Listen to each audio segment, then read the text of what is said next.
Good morning students. आज हिंदी की कक्षा में हम गद्य खंड में से अपना अंतिम पाठ नंबर 9 भारत माता के बारे में पढ़ेंगे। इसके लेखक हैं पंडित जवाहरलाल नेहरू। तो जो ये पाठ है इसका मैं सबसे पहले आपको लेखक परिचय और फिर पाठ का सार आपको बताऊंगी। तो लेखक परिचय तो आप जवाहरलाल नेहरू जी के परिचय के मोहताज नहीं हैं, क्योंकि जो 14 नवंबर होता है वो आपको अच्छे से पता है ना कि बाल दिवस है, तो वो जवाहरलाल नेहरू जी के उपलक्ष्य में ही मनाया जाता है। तो सबसे पहले सुनिए लेखक परिचय। भारत के प्रथम प्रधानमंत्री पंडित जवाहरलाल नेहरू का जन्म 1889 में इलाहाबाद कहाँ है, उत्तर प्रदेश में हुआ था। उनकी मृत्यु कहाँ हुई थी, 1964 में नई दिल्ली में हुई थी। तो ये तो मैंने आपको बताया उनका जन्म और उनकी मृत्यु। जवाहरलाल नेहरू का जन्म इलाहाबाद के एक संपन्न परिवार में हुआ। उनके पिताजी क्या थे, एक बड़े वकील थे और उनकी प्रारंभिक शिक्षा घर पर और उच्च शिक्षा इंग्लैंड में हुई थी। इंग्लैंड में हैरो तथा कैम्ब्रिज में हुई थी। वहीं से उन्होंने वकालत भी की थी। लेकिन जो नेहरू जी थे उन पर गांधी जी का बहुत प्रभाव पड़ा। वे उनकी पुकार पर वकालत की पढ़ाई छोड़कर आज़ादी की लड़ाई में जुट गए थे।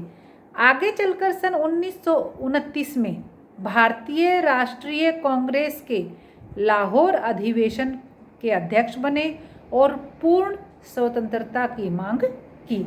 नेहरू जी का झुकाव समाजवाद की ओर काफ़ी था।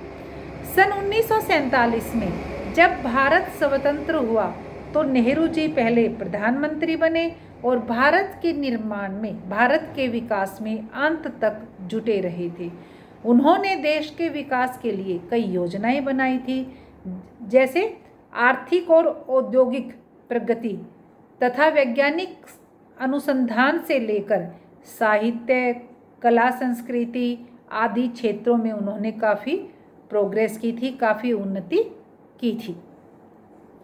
नेहरू जी बच्चों के बीच चाचा नेहरू के रूप में जाने जाते थे।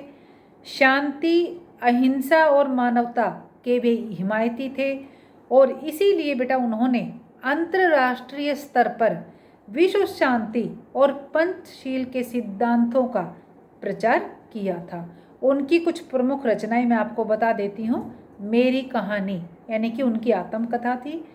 विश्व इतिहास की झलक, हिंदुस्तान की कहानी, पिता के पत्र पुत्री के नाम, ये आपकी पहले भी किसी कक्षा में आप अवश्य पढ़ चुके होंगे।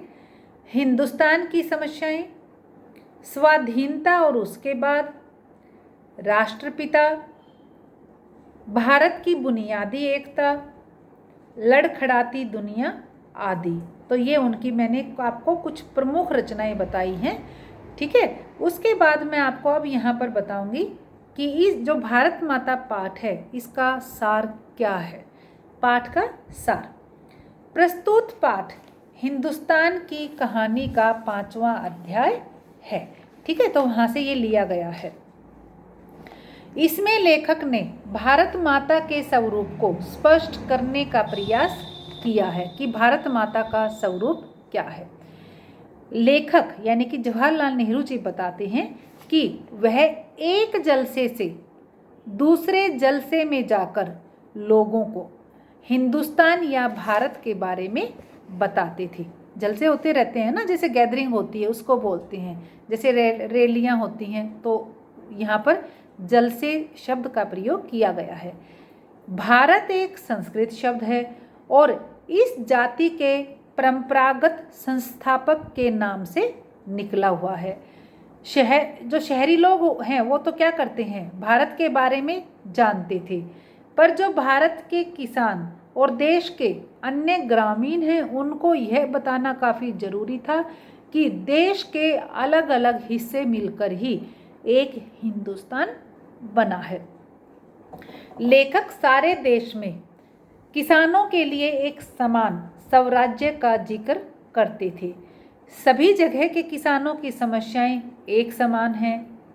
गरीबी, कर्जदारी, पूंजीपतियों के द्वारा शोषण, जमींदारों की कड़े लगान की और पुलिस के जुल्म आदि की कहानियाँ, ये सब उनके साथ होता रहता था। ये सभी तकलीफ़ें हम पर किसने लादी? विदेशी सरकार ने लाद रखी हैं। और हम सभी का उद्देश्य क्या है? हम इससे छुटकारा पाना चाहते हैं। तो लेखक कहते हैं कि मैंने इस बात की कोशिश की है कि सारे भारत के लोग सारे देश के बारे में सोचें। मैं अपनी बातचीत में चीन, स्पेन, अबिसिनिया, मध्य यूरोप और पश्चिम एशिया में होने वाले संघर्षों का जिक्र करता था।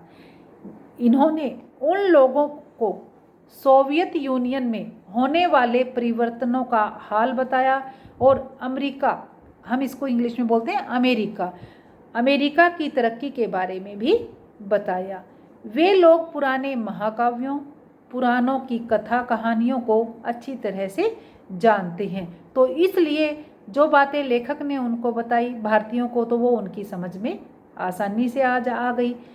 हमें कुछ पुराने सिपाही भी मिल जाते थे, ये सब लेखक कह रहे हैं बेटा, जिन्होंने पिछले युद्धों में भाग लिया था। वे बाहर के देशों के बारे में जो बातें होती थी उनको जल्दी से समझ जाते थे। आगे लेखक कहते हैं कि जब मैं किसी जलसे में पहुंचता तो मेरा जो स्वागत है वो कैसे किया जाता था? भारत माता की जय इस नारे के साथ किया जाता था। और फिर लेखक उनसे पूछते थे कि आप ये जय जयकारा क्यों लगाते हो, भारत माता का नारा क्यों लगाते हो? तो वो लोग ना कोई भी उत्तर नहीं दे पाते थे, यानी कि उन लोगों से कोई भी जवाब नहीं बन पड़ता था। वे क्या करते? एक दूसरे की तरफ देखने लग जाते। तो फिर लेखक कहते हैं कि तभी एक हट्टे कट्टे जाट ने कभी उनको एक जलसे में बताया था कि भारत माता का अर्थ किससे है? धरती से है। फिर लेखक कहते हैं कि मैंने उनसे पूछा कि धरती कौन सी? तो वो क्या करते? वे इन प्रश्नों में दब जाते और मुझे ही कहते कि आप ही उत्तर बता दीजिए। वे लेखक से ही उसका उत्तर पाना चाहते थे। फिर लेखक उनको बताना शुरू करते। तो लेखक की भाषा में सुनिए, मैं उन्हें बताता कि हिंदुस्तान के नदी और पहाड़, जंगल और खेत जो हमें अन्न देते हैं, ये सभी चीज़ें हमें प्यारी लगती हैं, प्रिय लगती हैं। हिंदुस्तान के लोग सारे देश में फैले हुए हैं। जो भारत माता है ना, दरअसल यही करोड़ों लोग हैं। और भारत माता की जय से मतलब हुआ कि इन सभी लोगों की जय। तो यहाँ पर लेखक ने स्पष्ट कर दिया कि जो हिंदुस्तान के जितने भी लोग हैं वे भारत माता हैं, और जो तुम जय लगाते हो ना वो हिंदुस्तान, यानी कि हिंदुस्तान की ही जय है। फिर लेखक उन लोगों को समझाते कि तुम इस भारत माता के अंश हो और एक तरह से तुम ही इसके भारत माता भी हो। तो ये विचार लेखक उन लोगों के मन में बिठा देते थे, वो भी समझ जाते थे और उनकी आंखों में एक चमक आ जाती थी।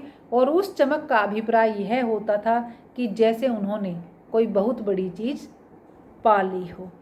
तो ये तो था बेटा आपका पाठ नंबर 9, ठीक है, भारत माता, इसका लेखक परिचय और पाठ का सार। आप इसे अपनी नोटबुक में लिख लीजिए ताकि आपको जब आपके एग्ज़ाम हो तो उस समय आपको याद करने में कोई परेशानी न हो।